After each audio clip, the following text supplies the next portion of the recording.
세상에서 가장 귀한 것은 믿음입니다. 오직 믿음입니다. 우리 믿음으로 살아가고 믿음으로 승리하는 저와 성도 여러분들 되기를 주님의 이름으로 축복해요. 오늘 주님께서 또 그렇게 우리에게 말씀하시는 것 같습니다. 오늘 본문 3장 1절에 있는 말씀 함께 읽음으로 오늘 말씀 시작해 볼까요? 1절입니다. 함께 읽으시죠. 시작. 사대교회 사자에게 편지하라. 하나님의 일곱 영과 일곱 뼈를 가지신 이가 이르시되 내가 내 행위를 아노니 내가 살았다 하는 이름은 가졌으나 죽은 자로다. 지난번에 우리는 사대교회에서 우리가 함께 묵상하고 여러분들과 함께 귀한 말씀 나눈 바 있는데 오늘도 또 말씀을 열어보고 다시 묵상하니 또 우리에게 주시는 귀한 말씀이 있었어요. 여러분, 사대라고 하는 이 도시는 말입니다, 옛날 리디아 왕국의 수도이기도 했습니다. 특별히 이곳에서는요, 조금 과장할게요. 모래가 금이다 라고 하는 말이 있을 정도로 사금 채취가 아주 발달한 곳이 이곳 사대였습니다. 그러니까 금빛 모래 가득한 곳에 이렇게 잘 채취만 하면 금을 얻게 되어지는 거예요. 금을 얻게 되어지면 당연히 따라오는 순서는 뭐냐면 돈이 많아지는 거죠. 돈이 많아지면 이 도시는 자연스럽게 화려함을 뛰어넘어 호사스러운 그러한 도시가 되어집니다.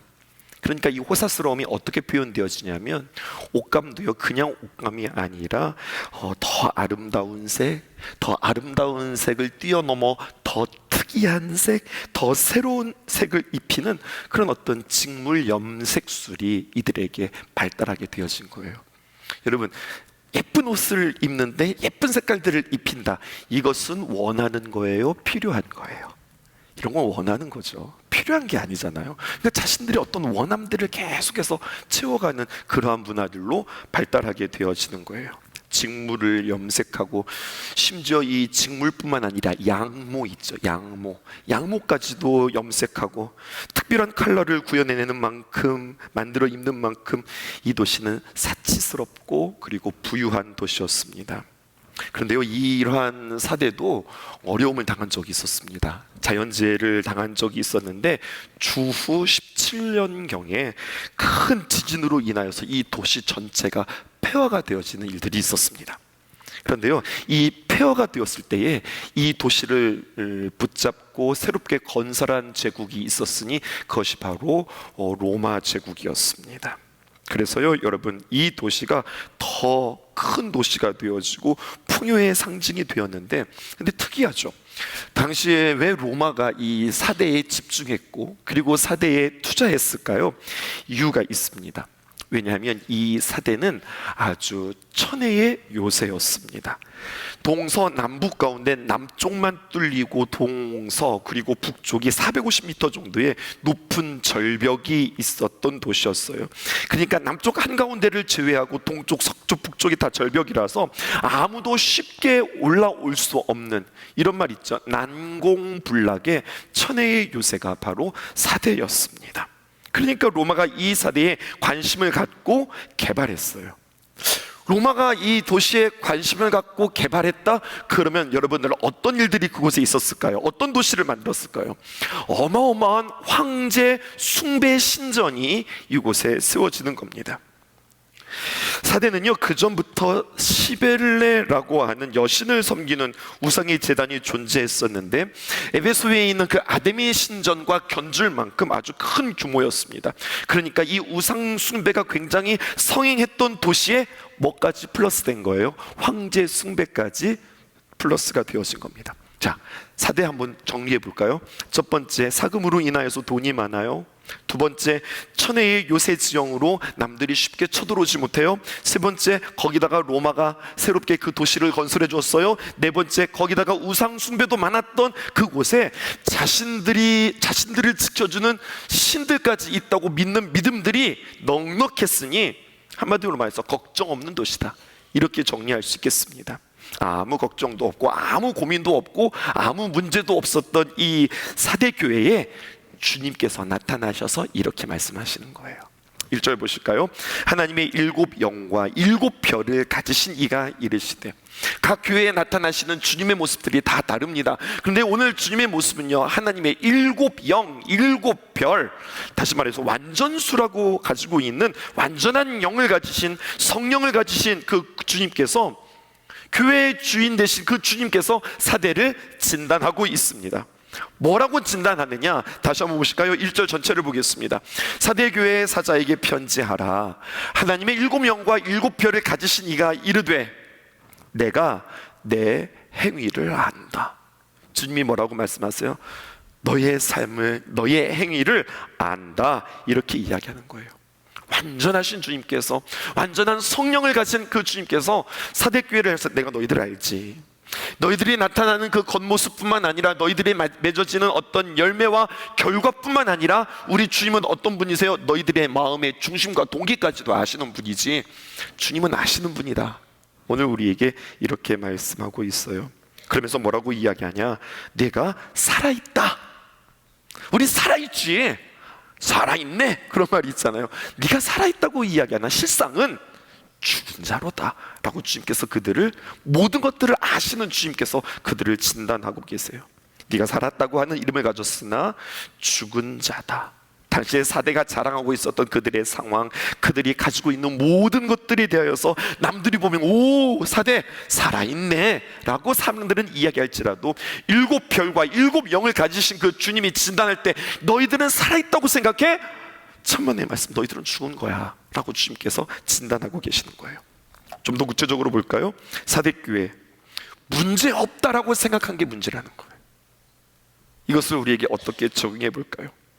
문제가 없다, 걱정이 없다고 하는 생각이 그들로 하여금 자신의 정체성을 희미하게 했다고요. 우리에게 적용해 볼까요? 우리 신성교회가 왜 존재할까요? 우리는 왜 모여서 우리는 오늘도 주님 앞에 예배할까요?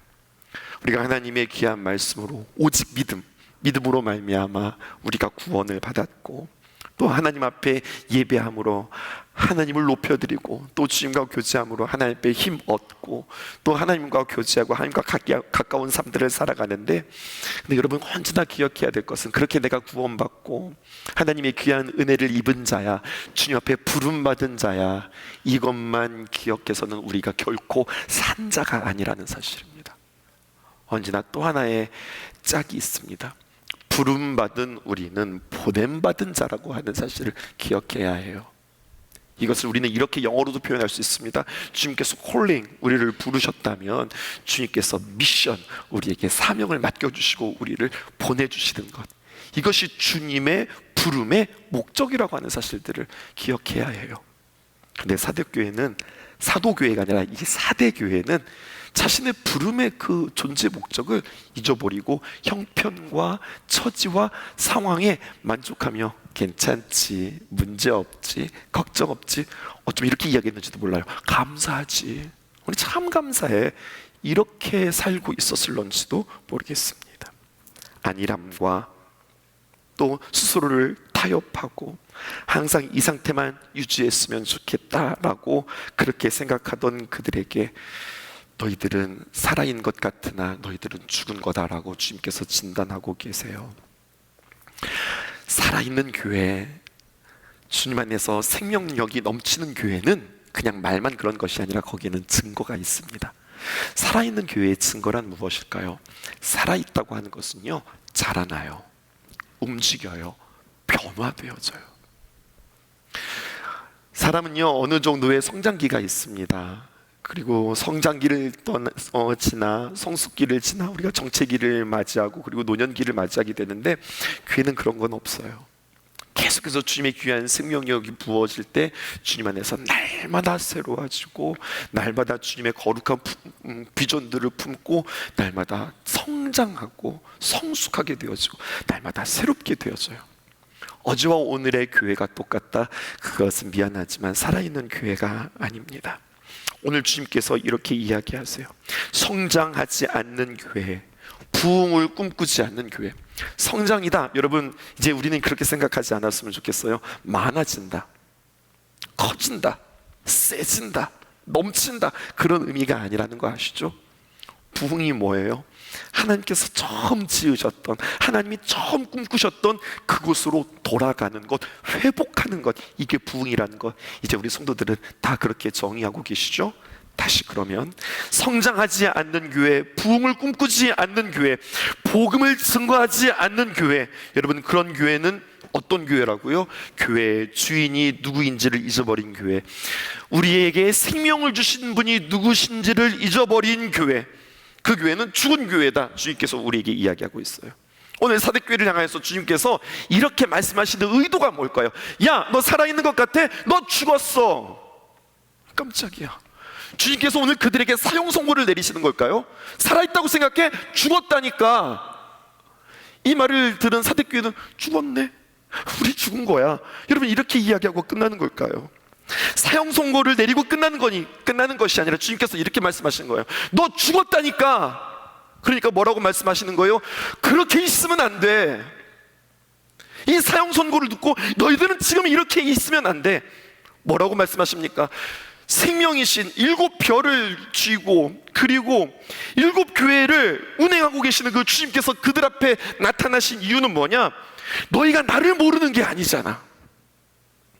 나를 바르게 알아서, 나를 바르게 만나서 나의 숨으로, 나의 호흡으로 나는 너희들이 다시 살아나기를 바래. 주님께서 이러한 마음으로 너는 죽은 자다, 주님께서 이렇게 진단하고 계시는 거예요. 마치 심폐소생술을 하는 것처럼, 인공호흡하는 것처럼 너는 죽은 자다. 이것에 대해서 너희들의 경각심이 있는가? 오늘 다시 한번 그를 깨우고 있는 주님의 귀한 말씀입니다. 그리고 이렇게 이야기합니다.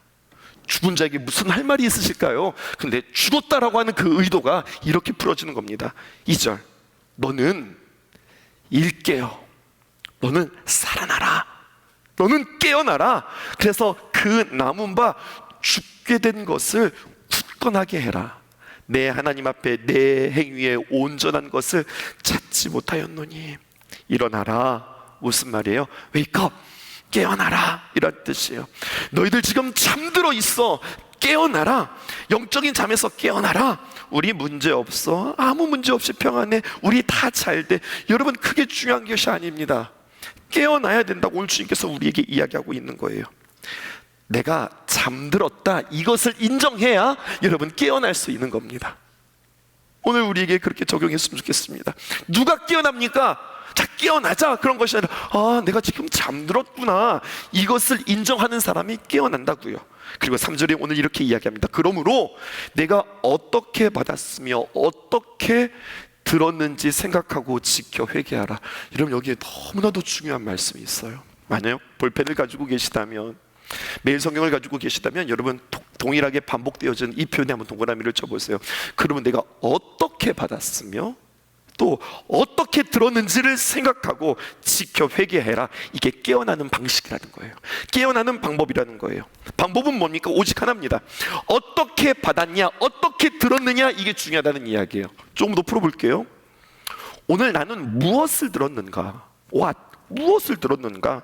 나는 오늘 누구에게 들었는가? Who? 누구에게 들었는가? 내가 무엇을 들었느냐? 내가 누구에게 들었느냐? 내가 얼마나 유명한 목사님에게 들었느냐? 내가 무슨 말씀을 들었느냐? 여러분 이것도 중요하지만 그것보다 더 근원적이고 더 중요한 것이 있는데, 하나님의 귀한 말씀을 나는 어떻게 듣느냐? 오늘 여러분들은 무엇을 들었습니까? 오늘 여러분들은 그 어떤 유명한 목사님에게 그 말씀을 들었습니까? 이거보다 더 중요한 것은 내가 하나님의 말씀을 어떻게 듣느냐. 오늘 성경은 우리에게 이것을 이야기하고 있어요. 세상에 얼마나 많은 좋은 설교자들이 있을까요? 우리는 얼마나 좋은 설교들을 유튜브를 통해서 우리는 접할 수 있을까요? 세상에 얼마나 많은 좋은 책들과 얼마나 많은 정보들이 세상에 우리에게 있을까요? 그런데 중요한 것은 그 말씀을 무엇을 들었느냐, 누구에게 들었느냐보다 더 중요한 건 어떻게 받았느냐. 그 말씀을 대하는 태도 외에는 나의 영적 생명을 깨울 길이 없다. 오늘 성경은 우리에게 이렇게 이야기하는 거예요. 오늘 저녁에도 지금 이 같은 시간에 같은 공간에 같은 설교자를 통하여서 똑같이 요한계시록 3장에 있는 말씀을 듣는데, 듣는 사람의 자세와 듣는 사람의 마음과 태도에 따라서 여러분들 결과도 열매도 달라진다는 거예요. 이런 이야기 여러분들이 안 들은 것 같은데요, 설교를 듣는데 두 성도가 울어요. 두 성도가 울어요. 한 사람은 말씀 앞에 은혜를 깨닫고 눈물이 나오고, 한 사람은 말씀 앞에 졸려서 하품해서 눈물이 나오고, 눈물 나오는 건 똑같아요. 그런데 달라요. 어떻게 이렇게 다를까요? 어떤 사람은 하품하고 있고, 어떤 사람은 전혀 들리지 않고, 어떤 사람은 그 말씀이 그의 마음 가운데 와닿아서 여러분들 눈물을 흘리고 있을까요? 어떻게 듣느냐, 우리의 마음에 대해서가 얼마나 겸손하냐, 우리가 주님 앞에 얼마나 사모하느냐, 이것이 우리를 깨우는 너무나도 중요한 말씀이라는 거예요. 여러분, 그 말씀을 어떻게 받느냐, 얼마나 사모함으로 받느냐, 얼마나 간절함으로 받느냐, 이것이 오늘 중요하다고 이야기하고 있습니다. 그리고 우리는 오늘 요한계시록을 묵상하고 걸어가면서 중요한 키워드 하나씩을 여러분들에게 말씀드리게 되는데요, 3절 이렇게 우리에게 말씀해 주시고 이 가운데 우리는 키워드 하나를 발견하게 되었습니다. 3절입니다. 함께 읽어보십시다. 시작. 그러므로 내가 어떻게 받았으며 어떻게 들었는지를 생각하고 지켜 회개하라. 만일 일깨지 않으면 내가 도둑같이 이르니 어느 때에 내가 이르는지 내가 알지 못하리라. 오늘 사대교회를 통틀어서 통찰하는 하나의 단어는 바로 도둑이라고 하는 표현입니다. 도둑, 좀 좋지 않은 단어인 것 같죠? 우리가 좋지 않은 말씀들로 들리죠? 이 사대교회는요, 결코 이 말씀이 쉽게 들리지 않았습니다. 되게 와닿는 단어였습니다. 왜냐하면 이들에게는 도둑처럼 임했던 사건이 두 번이나 있었기 때문에 그렇습니다. BC 546년 페르시아의 고레스에게 한번 이 나라가 정말로 도둑같이 침략을 당해서 무너진 적이 있었고요. 그리고 BC 218년에 시리아의 안티오쿠스 3세에 의해서 침공받아서 완전히 폐허가 되었던 경험들이 그들에게 있었습니다. 그런데 두 번이나 다 이들이 왜 망하고 폐허가 되었느냐, 이유는 똑같이 한 가지 이유였습니다. 그것은 바로 무엇이냐면 지나친 과신에 빠져서, 그러니까 이 사대교회는 아주 고질적인 병이 한 가지가 있었던 거예요. 괜찮다, 문제없다, 넉넉하다라고 하는 자신들의 과신에 빠져 있어서 두 번이나 공격받아서 그들이 무너졌다니까요. 언제 어떻게 임할런지 모르는 도둑같이 임하는 그러한 침공에 그들은 전혀 손쓸 방법이 없었습니다. 왜 그들은 과신에 빠질 수밖에 없었을까요? 언제나 그들에게 주어진 것이 있었어요. 뭐가 주어졌습니까? 그냥 날 때부터 주어진 것. 우리는 천혜의 요새야. 450m라고 하는 천혜의 이 클리프, 절벽이 있는데 누가 우리를 쉽게 침공해? 절대 있을 수 없어. 이것이 그들로 하여금 너무나도 쉽게 과신과 방임에 빠지게 했다고 하는 거예요. 이렇게 두 번이나 아니란 그의 과신들로 인하여서 무너졌던 그들에게 다시 한번 아픈 과거를 깨달으며 주님께서 너희들에게 도둑같이 임한다, 이렇게 이야기하고 있습니다. 단어 띄워드릴게요. 도둑이라고 하는 표현은요, 클레프토스, 이렇게 표현하고 있습니다. 도둑이 언제나 우리에게 예고하고 있지 않죠? 몰래 나타나 훔치는 자, 예고 없이 나타나 무언가를, 그냥 도둑이 짠 나타나는 것은 도둑이 아니에요. 예고 없이 쓱 나타나서 정말 우리에게 소중한 것들을 빼앗아 간다고요.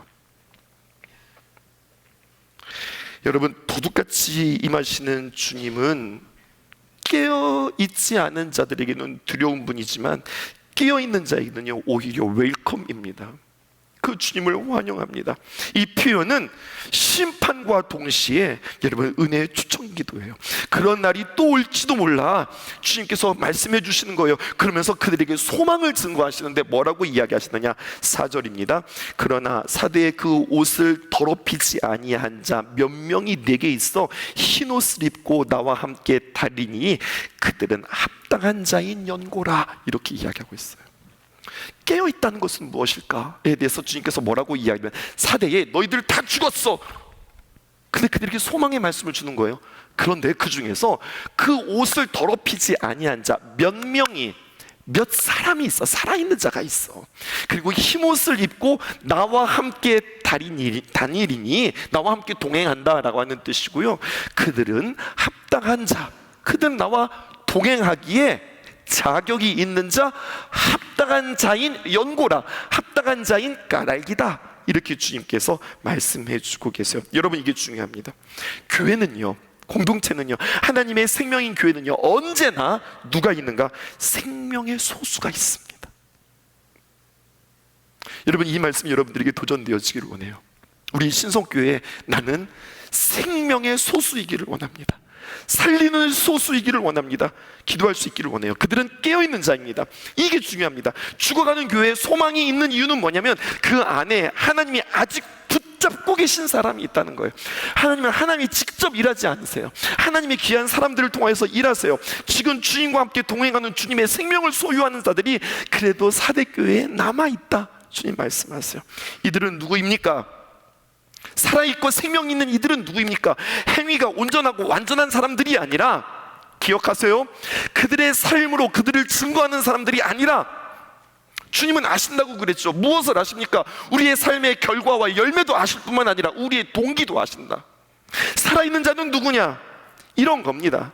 행위가 온전하고 완전한 사람이 아니라 어떻게든 주님과 동행하려고 몸부림치고 애쓰는 자들, 어떻게든 주님을 붙잡으려고 하는 자들. 그래서 이 몇 명은요, 다른 번역에 의하면 몇 이름들이라고 그렇게 이야기하고 있어요. 여러분, 우리 주님은요 언제나 우리를 묶어서 너희들 이렇게 부르지 않으세요. 한 사람 한 사람 주님께서 우리를 호명하십니다. 한 사람 한 사람의 이름을 불러주십니다. 한 사람 한 사람을 기억하십니다.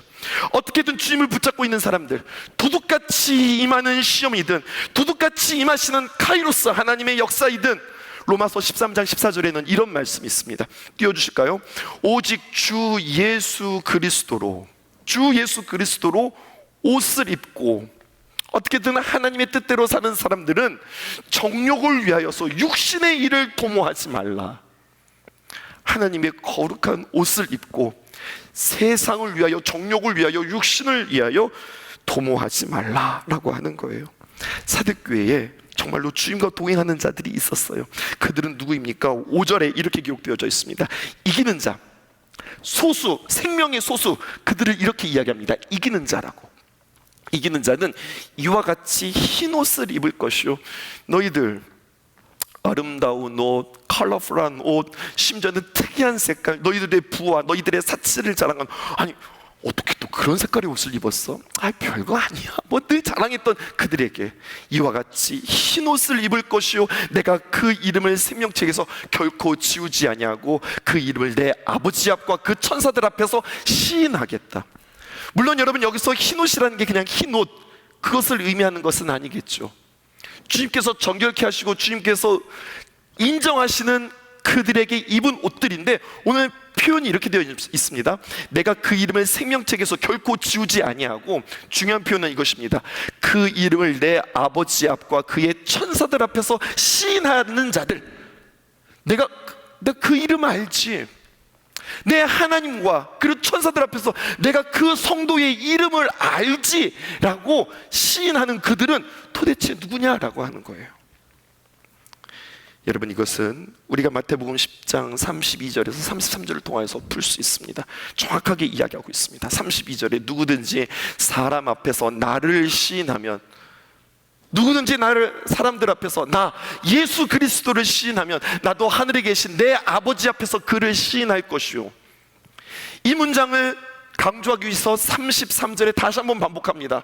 정반대의 표현이죠. 뭐라고 이야기합니까? 누구든지 사람 앞에서 나를 부인하면 나도 하늘에 계신 내 아버지 앞에서 그를 부인하리라. 누구든지 사람 앞에서 나를 시인하면 나도 하늘에 계신 내 아버지 앞에서 그를 시인할 것이다. 오늘 말씀하신 거죠. 내가 시인하겠다. 내가 너희의 이름을 시인하겠다. 어떻게 하면요? 너희도 사람들 앞에서 내 이름을 시인하면. 결론입니다. 사대교회가 왜 죽었을까요? 복음을 전하지 않았기 때문이에요. 영혼을 살리는 일에, 영혼 말씀을 듣는 일에, 그리고 영혼들을 주님 앞에 세우는 일들에 관심이 없었어요. 복음 증거하지 않으니까, 영혼을 구원하지 않으니까 뭐 가진 것은 많고 채워진 것은 많고 풍요로운 것 같지만 너희들은 죽었다, 그렇게 이야기하는 거예요. 오늘도 마찬가지입니다. 우리도 누구든지 사람 앞에서 예수 그리스도를 부인하면, 여러분, 하늘에 계신 내 아버지 앞에서 나도 너희를 부인할 것이다. 이것은 우리에게 겁주려고 하는 이야기가 아니라 누가 살아있느냐, 누가 깨어있느냐, 이걸 말씀하시는 거예요. 2절 이렇게 이어졌습니다. 깨어있는 자가 누구냐. 3절 말씀을 사모하며 듣는 자는 누구인가. 어떻게 듣는가 중요하다고 그랬죠. 4절, 옷을 더럽히지 않고 흰 옷을 입고 주님과 동행하는 그 몇 명이라고 했던 그들은 누구인가? 5절, 하나님 아버지 앞과 천사들 앞에서 주님으로부터 시임받는 이들은 누구인가? 여러분, 우리 교회가 사대교회처럼 좋은 환경에서, 어쩌면 너무 좋은 환경에서 우리는 영적으로 둔감해질 수 있고, 오늘 키워드 도둑같이 임하시는 그 카이로스의 날에 갈급함은 사라지고 간절함은 사라지지 않았는지, 주님께서 우리에게 주신 좋은 환경과 큰 힘들을 주님께서 주셨는데 이것들에 대해서 우리는 어떻게 사용할 것인가? 이것에 대한 답이 있는지, 우리 교회는 뭐 하는 교회인가? 라고 하는 교회에 정확한 답이 있는지, 다른 교회들을 보면서 아유 저것들은 왜 이렇게 저렇게 맨날 싸워, 맨날 싸우는 교회를 보면서 아유 왜 이렇게 저렇게 싸우냐, 우리는 안 싸우는데, 이것으로 만족하는 우리가 아닌지, 문제 있는 교회를 보면서 아유 저것들은 왜 이렇게 문제가 있어, 아 우리 교회는 그래도 조용해, 우리 교회는 문제가 없는데, 이렇게 보고 있는지. 여러분, 문제가 없다, 싸우지 않는다, 이게 중요한 것이 아니라 진짜 중요한 것은 무엇이냐? 우리 교회가 영혼 구원에 관심이 있느냐? 모두가 다 똑같은 예배자가 아니라고 그랬어요. 벤치 워머가 있다니까요. 의자만 그냥 데우고 앉아있다가 돌아가는 이들이 있다니까요. 그냥 그런가 보다, 이런 것이 아니라 그가 어떻게 조금 더 예배자가 될 수 있도록 우리는 그들을 어떻게 더 세울 것인가. 하나님의 귀한 말씀이 계속 들리기는 하는데, 내가 하나님의 말씀의 기초를 몰라서 알지 못하는 자에게 그에게 기초를 가르쳐주고 하나님의 말씀이 선포되어질 때 어떻게 그 말씀이 더 이렇게 들리게 할 수 있는가? 낙심하고 실망한 자들을, 그들을 바라보면서 기도하면서 어떻게 그들을 주님 품으로 돌아올 수 있게 하겠는가? 코로나를 통해서 코로나 전과 코로나 후로 우리는 나누게 되어지는데, 그 코로나를 통과하면서 다 잊어버렸던 영혼들을 그렇게 잊어버렸다가 아니라 우리는 다시 한번 어떻게 그들을 찾을 수 있겠는가? 이 시대에 다음 세대들이 무너진다고 하는데 우리 교회는 다음 세대들을 위해서 어떻게 그 영혼들을 세울까? 그러다 보면 문제도 있을 수 있고 우리 안에서 싸움도 있을 수 있고 여러 가지 어려움들도 있을 수 있겠지만, 그럼에도 불구하고 우리가 영혼의 중심 갖고 영혼의 관심을 가지고 있다면 주님께서는 살아있다. 사람들을 만날 때마다 어디가 맛있대, 어디가 좋대, 어디가 재밌대, 이것들을 이야기하는 것이 아니라 예수님을 이야기하고 복음을 이야기하고 오직 믿음. 여러분들 찬양하셨는데 예수님 믿어야 살아, 예수님 믿어야 살아. 오늘도 제자들이 와가지고 이런저런 이야기하는데 결국 제가 아이들한테 그렇게 이야기했어요. 야 너희들 진짜 똑똑한데, 야 너희들 진짜 앞날이 창창한데, 너희들 결혼한다고 하는데 진짜 중요한 건 뭔 줄 알아? 믿음이야. 예수님 없이는 아무것도 안 돼. 똑똑한 거 자랑하면서 살아가지 말아라. 남자가 카이스트거든요. 여자는 이대 나온 여자거든요. 얼마나 똑똑하고 아는 것들이 많아요. 그러니까 여러분, 고민도 더 많아, 계산들도 더 많이 해. 야 뭔 소리 하는 거야, 예수님만 믿고 살아. 그럼 주님께서 다 해결해 줘. 막 계산을 하더라고요. 목사님, 자식을 낳는 게 좋아요, 나빠요? 뭐 결혼을 어느 때 하는 게 좋겠어? 어느 때 아이? 야 니네 인생 가지고 왜 나한테 물어봐? 기도하고서 하나님 앞에서 결정해. 오직 믿음, 주님 앞에 의지하고 주님 바라보고, 너희들 똑똑한 그것이 너희들에게 우상이 될 수 있어. 좋은 학벌이 너희들에게 오히려 가림길이 될 수 있어. 주님 믿고 주님 의지하면서, 야 진짜 기쁘고 진짜 행복한 건 뭔 줄 알아? 너희들 옛날에 기억했잖아. 우리 나가서 복음 전하고 그리고 선교하고 해외 나가서 봉사하고 영혼들을 섬겼더니 그게 진짜 행복하지 않았어? 잊지 말고 살아. 이야기했다고요. 동일하게 여러분들에도 이야기하고 싶습니다. 살아있다, 영혼에 관심이 있다. 살아있다, 나를 통해서 그 누군가 주님 앞에 더 나아갈 수 있었다. 살아있다, 그 누군가가 나를 통해서 살았다. 살만난 인생입니다. 그 사명 감당하게 해달라고 기도하는 저와 여러분들 되어지기를 주님의 이름으로 축복합니다. 세상은 들리고 사람들은 변하여도 나는 주를 섬기리. 주님의 사랑은 영원히 변하지 않네. 나는 주를 고백하겠습니다. 세상은 들리고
믿음만이 나를 지킬 수 있음을 내가 이 시간 기도하며 나아가길 소망합니다.